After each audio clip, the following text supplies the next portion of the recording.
So today we will start our second chapter, that is amplitude modulation. So in this chapter we have to discuss the following sub points and following bits, that is needs of modulation, types of modulation techniques, amplitude modulation, mathematical representation of amplitude modulation wave, modulation index, bandwidth requirement, representation of AM signal in time and frequency domain, types of AM with respect to frequency spectrum, DSB, SSB, and VSB, power relation in AM wave. So these are the some of the points that we have to discuss in this chapter. That is in amplitude modulation. This is the first part of this chapter. We have five chapters, that is units, and this is the second unit, and this is the first part of this second unit. This chapter has two parts, that is amplitude modulation and frequency and phase modulation. Okay, so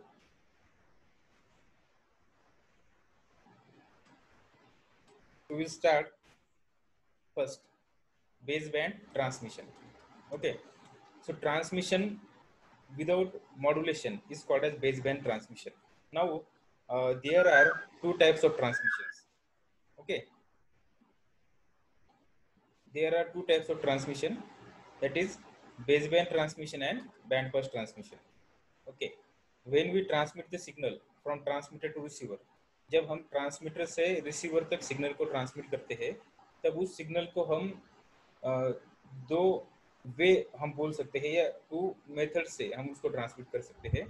there are two ways to transmit the signal. यहाँ पे जो veg है वो है, एक रहता है उसे मॉड्यूलेट न करते हुए ट्रांसमिट करने का, और दूसरा रहता है उसको मॉड्यूलेट करके ट्रांसमिट करने का. अभी मॉड्यूलेशन क्या रहता है ये हम इसमें देखेंगे. Okay, so there are two types of transmission. One is a baseband transmission and another is a bandpass transmission. So first of all we will see what is the baseband transmission. Okay, the meaning of baseband transmission is, so here in some system called the baseband transmission system, the baseband signal, that is original information signal, are converted into the electrical signal and transmitted directly. अब देखो, जैसे हमने electronics communication system की block diagram देखी थी, अगर हमें कौन सा भी सिग्नल ट्रांसमिट करना है कम्युनिकेशन सिस्टम में, so that physical signal we have to convert it into the electrical signal first. तो जो फिजिकल सिग्नल रहता है उसको हमें क्या करना पड़ता है, इलेक्ट्रिकल सिग्नल में कन्वर्ट करना पड़ता है. ठीक है, तो अगर वो जो फिजिकल सिग्नल है, अब सपोज यहाँ पे हमें ऑडियो सिग्नल अगर भेजना है, तो इस ऑडियो को हम माइक्रोफोन का यूज करके इलेक्ट्रिकल सिग्नल में कन्वर्ट करेंगे. ठीक है, तो वो जो इलेक्ट्रिकल सिग्नल है उसको एम्पलीफाई करके सेम एज इट इज अगर हमने कम्युनिकेशन चैनल से ट्रांसमिट कर दिया रिसीवर को, तो उस टाइप के ट्रांसमिशन को बोलते हैं बेस बैंड ट्रांसमिशन. हमने उस सिग्नल पे कुछ भी ऑपरेशन परफॉर्म नहीं किया, उस सिग्नल की फ्रीक्वेंसी एज इट इज रखी, और उसको अगर हमने चैनल से ट्रांसमिट किया वायर से या वायरलेस, तो उस टाइप के ट्रांसमिशन को बेस बैंड ट्रांसमिशन ऐसा बोलते हैं. ओके, तो the electrical equivalent signal of a physical signal is directly transmitted over the communication channel. Such a type of transmission is called as baseband transmission. Okay, so an example of this type of system is telephone network, where the sound signal converted into the electrical signal is placed directly on the telephone lines for transmission. Okay, तो जब जो telephone रहते हैं, telephone में हम directly जो voice का जो डायरेक्टली इलेक्ट्रिकल सिग्नल रहता है उसको ट्रांसमिट करते हैं.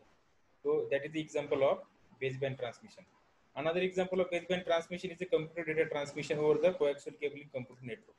कंप्यूटर नेटवर्क में जब हमें एक कंप्यूटर से दूसरे कंप्यूटर को डेटा भेजना रहता है, तो हम डायरेक्टली वो जो ट्रांसमिशन लाइन रहती है, जो वायर्स रहते हैं, केबल रहते हैं, उस केबल से उस सिग्नल को एज इट इज हम ट्रांसमिट करते हैं बीट्स के फॉर्म में. तो that is also the form of baseband transmission.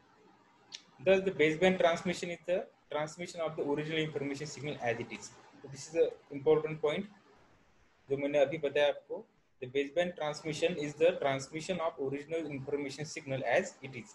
तो जो original information signal रहता है उसको as it is transmit करने का, that is called as the baseband transmission. As it is मतलब उसको electrical में convert करने के बाद, that is called as it is.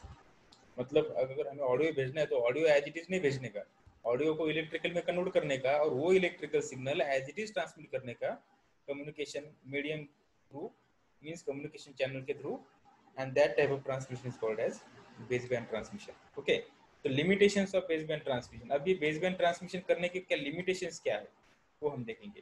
What are the limitations of baseband transmission? The baseband transmission cannot be used with certain mediums. Example, it cannot be used for the radio transmission where the medium is free space. जहाँ पे free space है, मतलब मैंने आपको बताया कि दो दो टाइप के चैनल रहते हैं, एक वायर्ड और एक वायरलेस। ठीक है, अगर वायरलेस हमें सिग्नल को भेजना है, मतलब हमें उसको इलेक्ट्रोमैग्नेटिक सिग्नल में कन्वर्ट करके अगर हमें उसे फ्री स्पेस में से भेजना है, तो उस टाइप की कम्युनिकेशन में ये बेसबैंड ट्रांसमिशन वर्क नहीं करता है प्रॉपर्ली। ओके, दूसरा है this is because the voice signal in electrical form can not travel long distance in year. अब जो वॉइस सिग्नल रहता है हमारा, अगर हमें ये वॉइस सिग्नल लॉन्ग डिस्टेंस में ट्रांसमिट करना है, सपोज इंडिया से अमेरिका ट्रांसमिट करना है फॉर एग्जाम्पल, तो ये जो वॉइस सिग्नल की जो फ्रीक्वेंसी रहती है वो कम रहती है, 20 हर्ट्ज टू 15 किलो हर्ट्ज के बीच में रहती है। तो इतनी कम फ्रीक्वेंसी का सिग्नल अगर हमें वायरलेस भेजना है तो देयर इज अ लिमिटेशंस।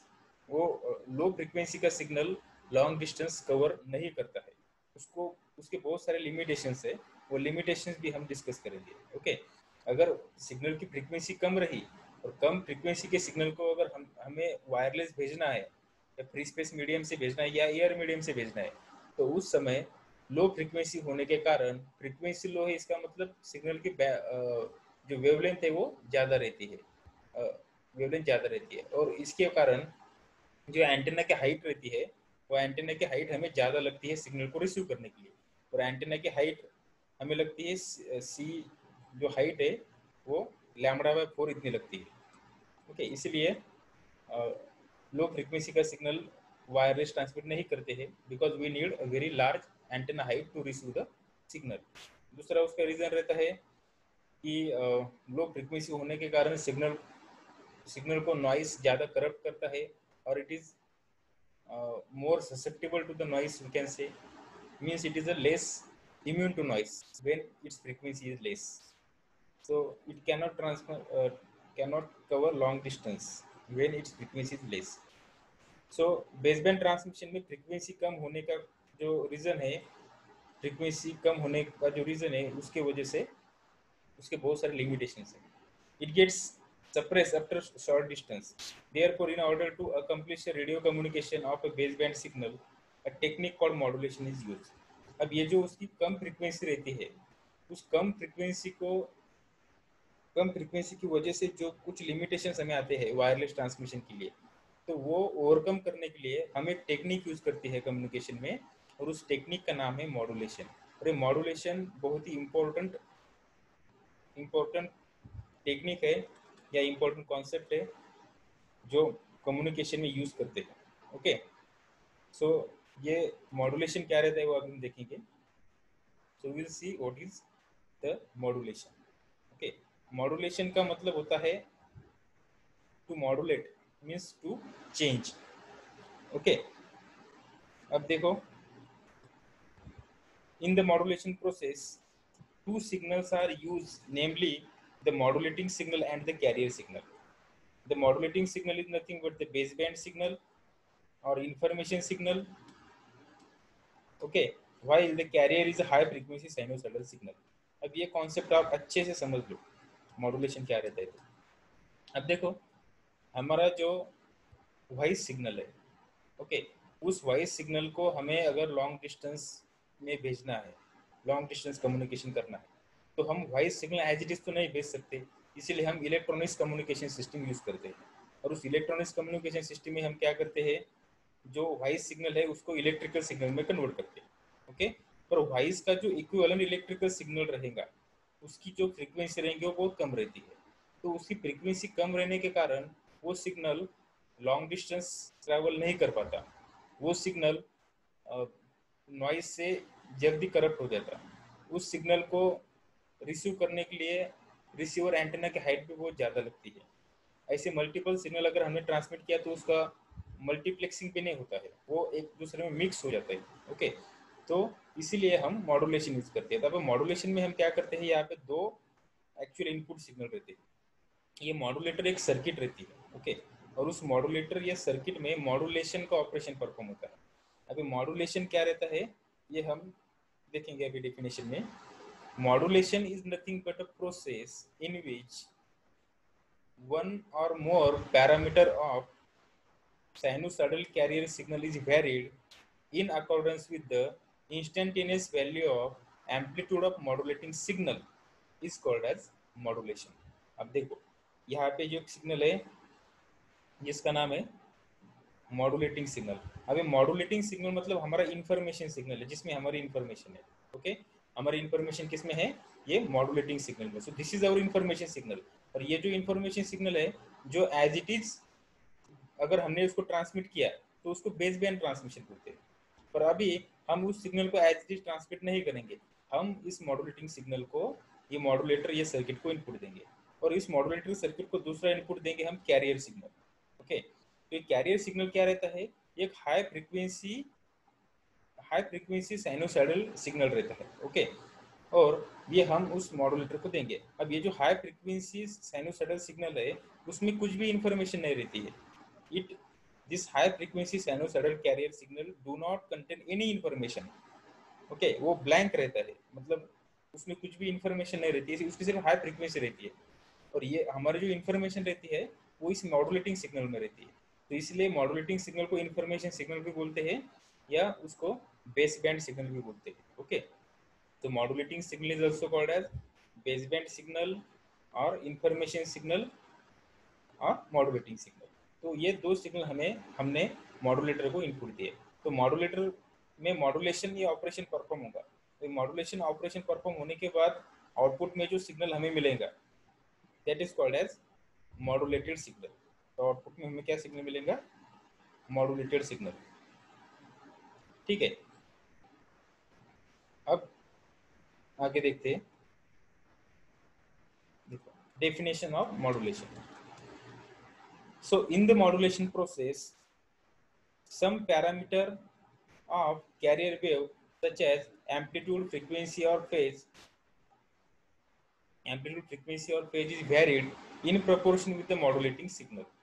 अब यहाँ पे किसके पैरामीटर वेरी होने वाले हैं, तो कैरियर के पैरामीटर वेरी होने वाले हैं। तो कैरियर के कौन से पैरामीटर वेरी होने वाले हैं, कैरियर के एम्पलीट्यूड, फ्रीक्वेंसी या फेज, तीनों में से कौन सा भी एक parameter at a time vary होगा। Okay, so any one parameter of the carrier signal, जिस कैरियर सिग्नल की फ्रीक्वेंसी हाई रहती है और उसमें कुछ भी इंफॉर्मेशन नहीं रहती है और हमें हमारी इंफॉर्मेशन क्या करना है, उस कैरियर के जरिए भेजना है रिसीवर को।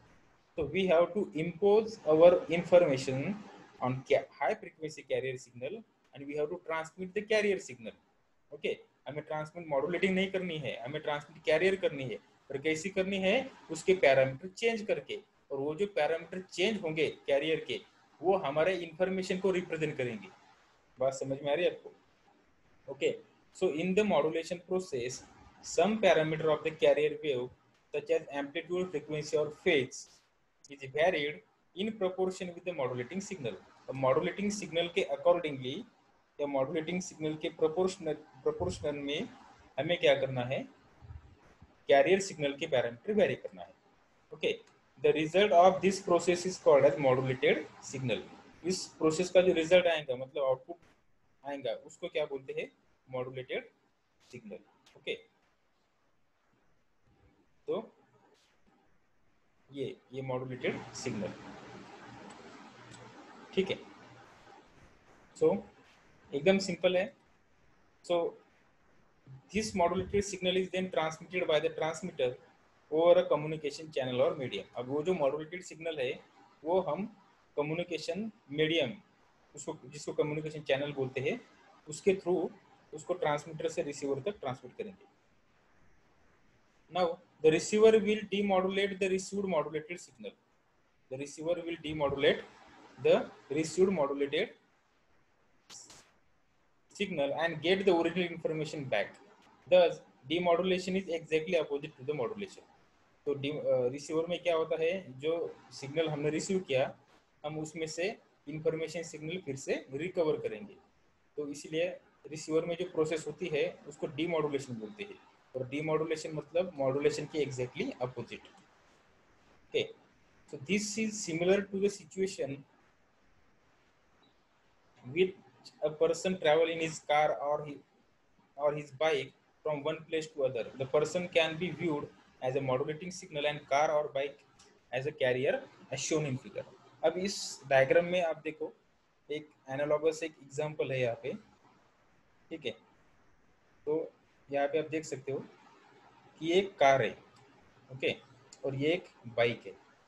तो यहाँ पे ये जो कार है और यहाँ पे ये जो बाइक है, ये कार और बाइक ये कैरियर सिग्नल होगी। ये क्या है? कैरियर। और ये जो कार के अंदर बैठा हुआ आदमी है और बाइक पे ऊपर बैठा हुआ जो आदमी है, so this man who is sitting inside the car or on the bike is a information signal. Okay, अब सपोज एक आदमी को औरंगाबाद से मुंबई जाना है, सो आदमी का वहां जाना इंपॉर्टेंट है, मतलब आदमी इंफॉर्मेशन सिग्नल है। ओके, अब वो कहाँ से जा रहा है, कैसे जा रहा है, दैट इज अनदर पार्ट। अगर वो कार से जा रहा है तो car is a carrier signal, अगर ट्रेन से जा रहा है तो train is a carrier signal, अगर प्लेन से जा रहा है तो plane is a carrier signal. Okay, अगर प्लेन से जा रहा है मतलब हाई फ्रिक्वेंसी है, ट्रेन से जा रहा है मतलब उससे थोड़ी कम फ्रिक्वेंसी है, बस से जा रहा है उस इसका मतलब उससे थोड़ी कम फ्रिक्वेंसी है, क्योंकि बस की स्पीड कम रहती है, ट्रेन की स्पीड उससे ज़्यादा रहती है, प्लेन की स्पीड, एरोप्लेन की स्पीड उससे भी ज़्यादा रहती है। तो अगर स्पीड ज़्यादा मतलब फ्रीक्वेंसी ज़्यादा, बराबर है। तो इंफॉर्मेशन सिग्नल कैरियर के ऊपर, कैरियर पर इम्पोज होकर जा रहा है। तो ट्रांसमिट, कैरियर ट्रांसमिट कौन सा सिग्नल होता है? कैरियर। पर वो carrier as it is transmit नहीं होता, तो उसके पैरामीटर को चेंज करके हम उसको ट्रांसमिट करते हैं। ये अच्छे से समझ लो आप चीज़, ठीक है। So that is the concept of modulation. Okay, so here this car or this bike is nothing but a carrier signal, and the man sitting inside the car or on the bike is nothing but information signal, that is modulating signal. अब वो career क्या कर रहा है? उस modulating signal को carry कर रहा है। बात समझ में आ रही है? वो उसको क्या कर रहा है? कैरी कर रहा है, इसलिए उसका नाम है कैरियर सिग्नल, ठीक है। Now types of modulation techniques. अब मॉड्यूलेशन के टेक्निक से कौन से टाइप्स है वो हम देखेंगे। सो हियर एग्जाम में क्वेश्चन ऐसा पूछ सकते हैं कि define the pulse modulation and stasis type, और ऐसा भी पूछ सकते हैं कि draw the tree diagram for different types of modulation. So here we classify the modulation techniques into two categories. There are two main categories of modulation techniques. One is a continuous wave modulation, it is called as analog modulation, and here it is a second type is a pulse modulation. So there are two types of modulation, continuous wave modulation and pulse modulation. अब यहाँ पे continuous wave modulation, modulation का मतलब होता है change करना, modulation का मतलब क्या होता है? चेंज करना। अब यहाँ पे मॉड्यूलेशन में हम कौन सी वेव के पैरामीटर चेंज कर रहे हैं? कैरियर के पैरामीटर चेंज कर रहे हैं। मॉड्यूलेटिंग सिग्नल के पैरामीटर नहीं चेंज कर रहे हैं। हमारी इंफॉर्मेशन तो मॉड्यूलेटिंग सिग्नल में है, पर हम ट्रांसमिट कैरियर सिग्नल कर रहे हैं। और कैसे ट्रांसमिट कर रहे हैं? तो उसके पैरामीटर चेंज करके, और उसके पैरामीटर जो चेंज होंगे उस चेंजिंग पैरामीटर में इंफॉर्मेशन होगी। ओके, अब ये देखो, कंटिन्यूअस वेव मॉड्यूलेशन में जो कैरियर सिग्नल रहता है वो कंटिन्यूअस रहता है। कंटिन्यूअस का मतलब है साइनोसाइडल, कंटिन्यूअस मतलब साइनोसाइडल, ऐसा साइन वेव, ठीक है, that is called as continuous, ठीक है। और पल्स मतलब जो ऐसा पल्स के फॉर्म में रहता है, दैट इज पल्स। ऐसे टाइप के सिग्नल को क्या बोलते हैं? Pulse. So this is continuous and this is the pulse signal. Okay, so अब हम नीचे जाएंगे। ये कंटिन्यूअस वेव मॉड्यूलेशन जो है, कंटिन्यूअस वेव मॉड्यूलेशन में तीन टाइप्स है। एक है एम्पलीट्यूड मॉड्यूलेशन, दूसरा है फ्रीक्वेंसी मॉड्यूलेशन और तीसरा है फेज मॉड्यूलेशन। ओके, सो एम्पलीट्यूड मॉड्यूलेशन में क्या होता है, कैरियर सिग्नल का एम्पलीट्यूड चेंज होता है किसके अकॉर्डिंगली, तो मॉड्यूलेटिंग सिग्नल के एम्पलीट्यूड के अकॉर्डिंगली। ओके, और या फ्रीक्वेंसी मॉड्यूलेशन में क्या होता है, कैरियर सिग्नल की फ्रीक्वेंसी वेरी होती है या चेंज होती है, मतलब मॉड्यूलेट होती है किसके अकॉर्डिंगली, वही मॉड्यूलेटिंग सिग्नल के एम्पलीट्यूड के अकॉर्डिंगली, इंस्टेंटेनियस एम्पलीट्यूड के अकॉर्डिंगली।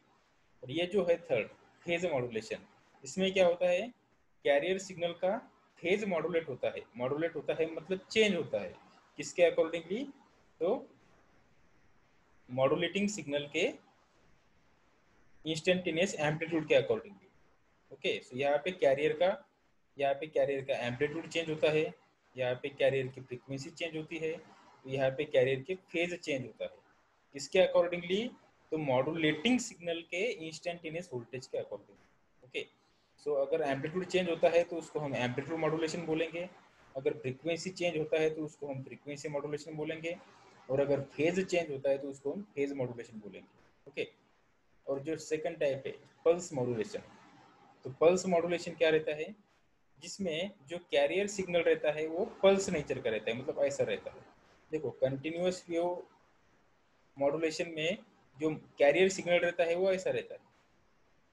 ओके, और ये पल्स मॉड्यूलेशन में जो कैरियर सिग्नल रहता है वो ऐसा रहता है, मतलब पल्स नेचर का, ये पल्स है, ये पल्स नेचर का सिग्नल है।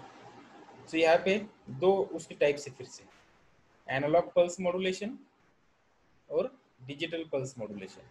अब एनालॉग पल्स मॉड्यूलेशन मतलब क्या, यहाँ पे जो मॉड्यूलेटिंग सिग्नल है वो एनालॉग है, मतलब ऐसा है साइन के जैसा, तो उसकी फिर से, और कैरियर सिग्नल वही पल्स ही है। तो यहाँ पे पल्स सिग्नल जो है वो पल्स सिग्नल के एम्पलीट्यूड एम्पलीट्यूड विड्थ और पोजीशन, ये तीन चीजें क्या होंगी, वेरी होंगी इसके अकॉर्डिंगली, तो मॉड्यूलेटिंग सिग्नल के इंस्टेंटेनियस एम्पलीट्यूड के अकॉर्डिंगली। अब यहाँ पे देखो उसके तीन टाइप है, पल्स एम्पलीट्यूड मॉड्यूलेशन मतलब PAM, that is pulse amplitude modulation. Second है pulse width modulation, that is PWM। और थर्ड है pulse position modulation, that is PPM। अब यहाँ पे क्या होगा, PAM में उस पल्स सिग्नल का एम्पलीट्यूड कम ज़्यादा होगा, PWM में पल्स सिग्नल की विड्थ कम ज़्यादा होगी, और PPM में पल्स सिग्नल की पोजीशन चेंज होंगी। ओके, अब दूसरा टाइप है इसका डिजिटल पल्स मॉड्यूलेशन। अब डिजिटल पल्स मॉड्यूलेशन में क्या होगा, हमारा जो इनपुट सिग्नल है वो इनपुट सिग्नल एनालॉग ही रहेगा, और हमारा जो आउटपुट सिग्नल है वो डिजिटल रहेगा। अब यहाँ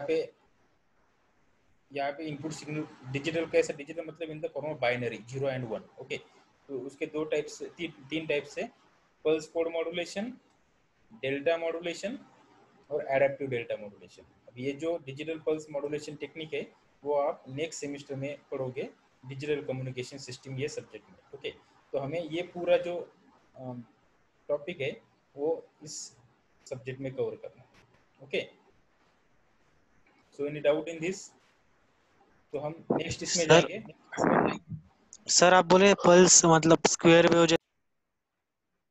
So now we will see continuous wave modulation. Continuous wave modulation.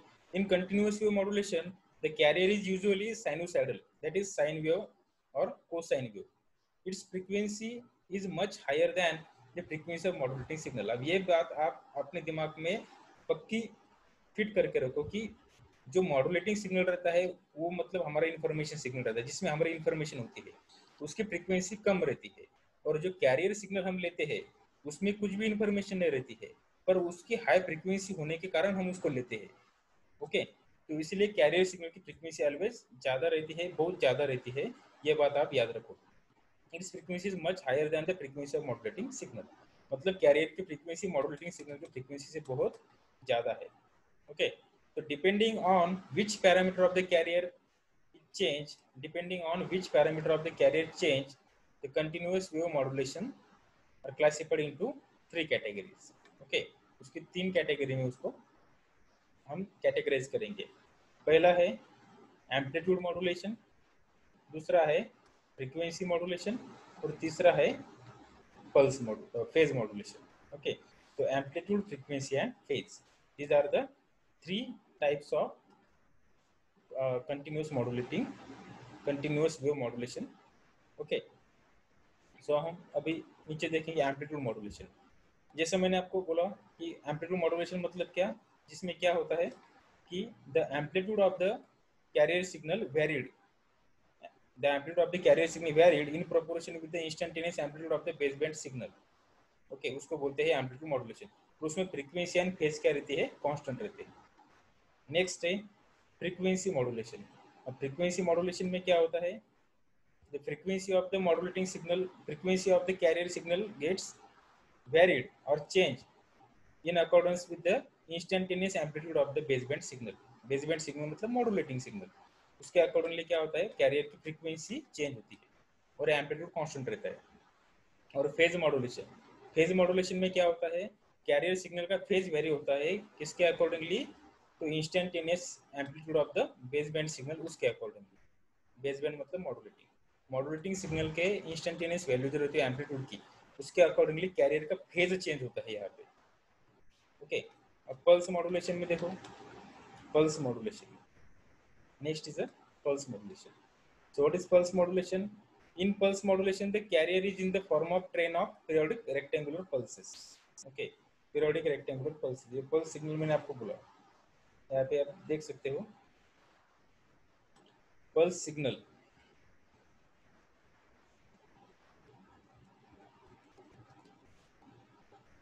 pulse signal आपको मालूम है ये ऐसा रहता है pulse signal,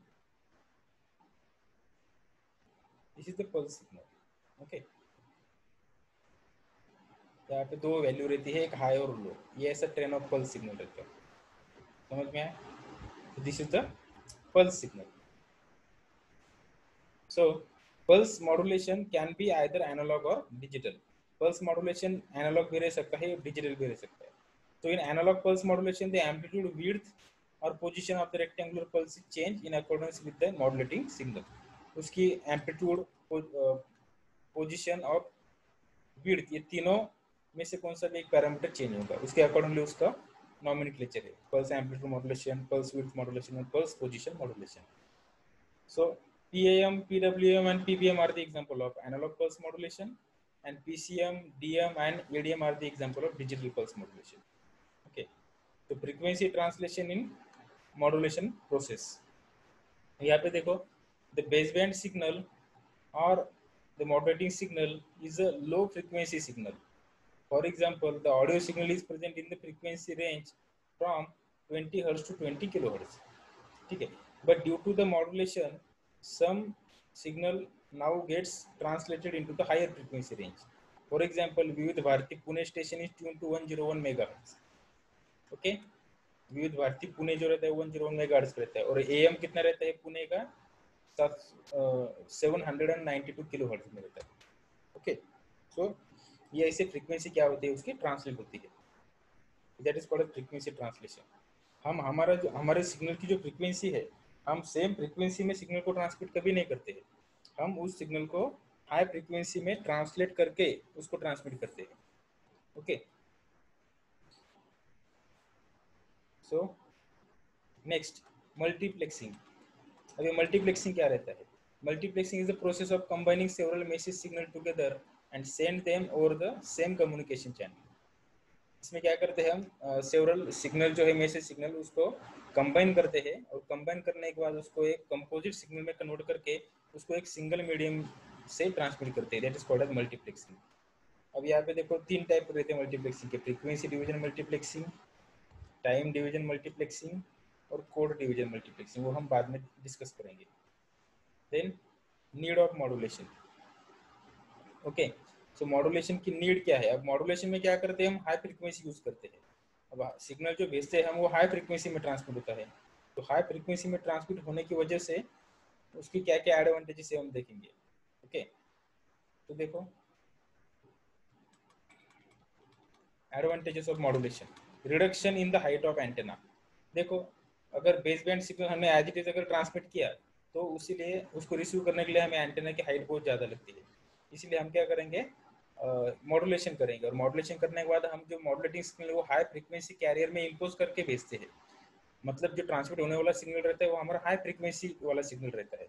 तो हाई फ्रीक्वेंसी का सिग्नल रिसीव करने के लिए हमें एंटेना की हाइट कम लगती है, इसलिए मॉड्यूलेशन की वजह से एंटेना की हाइट रिड्यूस हो जाती है, दैट इज एडवांटेज। फिर avoid the mixing of signal.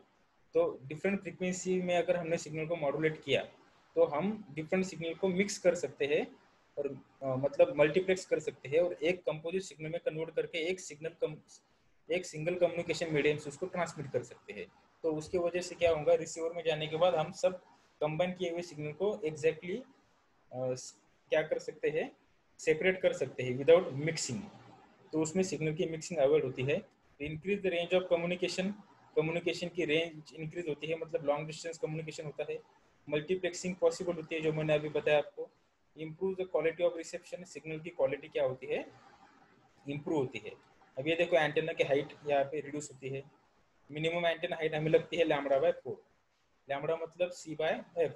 So c कितना रहता है, 3 × 10⁸ डिवाइडेड बाय, अगर यहाँ पे 4f है, अगर f ज़्यादा है तो 10 किलो हर्ट्ज है, तो यहाँ पे एंटेना की हाइट 7500 मीटर मतलब 7.5 किलोमीटर लगेंगी, और ये प्रैक्टिकली पॉसिबल नहीं है इम्प्लीमेंट करना।